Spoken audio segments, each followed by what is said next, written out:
La République de Platon, introduction par le traducteur Robert Bakou, suite. 8. Poésie et philosophie, les récompenses éternelles de la justice, suite. 2. L'immortalité de l'âme, preuve tirée de l'incorruptibilité de la substance spirituelle. Aussi bien les récompenses de la vertu sont-elles d'un prix infini. Le sage en fait déjà l'expérience ici-bas. Mais cette expérience ne sera complète que dans la vie future, car la destinée de l'âme ne s'arrête point au tombeau. Socrate le prouve de la manière suivante. Il est pour chaque chose un bien qui la conserve et un mal qui la corrompt, l'un et l'autre propres à la chose elle-même. Si donc il se trouve une chose qui ne soit point détruite par son mal propre, elle ne le sera point par un mal étranger. Nous pourrons dire qu'elle est par nature indestructible.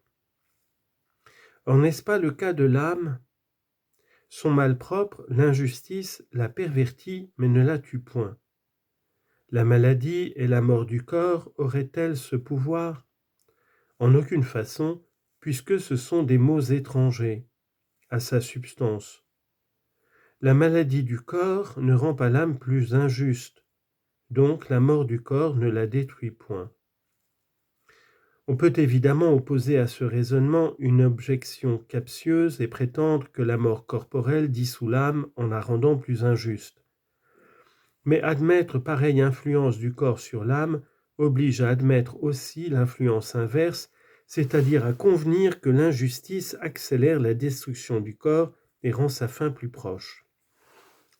Or c'est là une opinion insoutenable, car nous voyons bien que l'injustice conserve plein de vie l'homme en qui elle réside.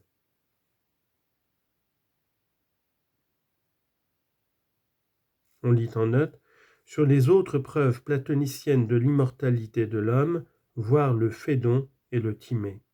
Fin de note. Ainsi donc, l'incorruptibilité de la substance spirituelle implique son immortalité. On lit en note, dans la troisième preuve du Phédon, le raisonnement est inverse. Fin de note. De là découlent deux conséquences importantes. Premièrement, le nombre des âmes est constant. Il ne peut en effet ni diminuer, puisque les âmes ne meurent pas, ni augmenter, puisqu'il faudrait pour cela que le périssable changeât de nature et devînt impérissable, auquel cas tout serait finalement immortel dans le monde. Deuxièmement, l'âme est une substance simple. En général, tout ce qui est formé d'éléments divers est sujet à la division et à la dissolution. Et il est infiniment peu probable qu'il soit un composé assez parfait pour échapper à cette loi. Pour connaître la vraie nature de l'âme, on doit la considérer en elle-même, et non dans son état d'union au corps, où elle est telle que Glaucos, le dieu marin, que les flots ont recouvert d'une carapace d'algues, de coquillages et de pierres. Nous l'avons étudiée dans cet état.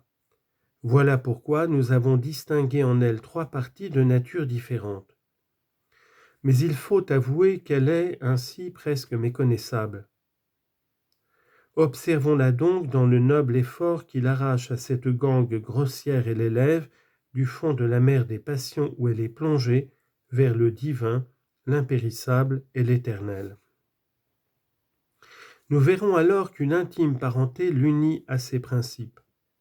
Pourtant, ce n'est qu'au terme de l'ascension qu'il nous sera donné de contempler sa pure essence. Au cours de cet entretien, la justice, dépouillée de l'accessoire, nous est apparue comme le plus grand bien de l'âme, que celle-ci possédât ou non l'anneau de Gygès et de surcroît le casque de Pluton. Il s'agit maintenant de nous faire rendre ce que nous avons accordé au début pour les besoins de la discussion, à savoir que l'homme juste peut passer pour méchant et le méchant pour juste aux yeux des hommes et des dieux. On dit en note, Cette concession était nécessaire pour déterminer avec exactitude le rapport de la justice et de son contraire au vrai bonheur, en évitant de les apprécier dès l'abord sous l'angle de l'opinion. Fin de note. De la sorte, la justice remportera les prix de l'opinion après ceux de la vérité. En ce qui concerne les dieux, il est certain que nulle action, nulle secrète intention ne leur demeure cachée. Ils connaissent donc le juste, l'aiment et ne lui veulent que du bien. Quant aux hommes, ils peuvent se tromper et se laisser prendre aux apparences de la justice, mais ce n'est que pour un temps. Car le méchant est semblable au mauvais coureur qui, après un brillant départ, perd vite le souffle et arrive au but le dernier, épuisé et l'oreille basse. Tôt ou tard, sa honte éclatera à tous les yeux et il subira ces dures punitions dont nos adversaires disaient qu'elles étaient réservées à l'homme juste qui ne s'est point passé pour tel.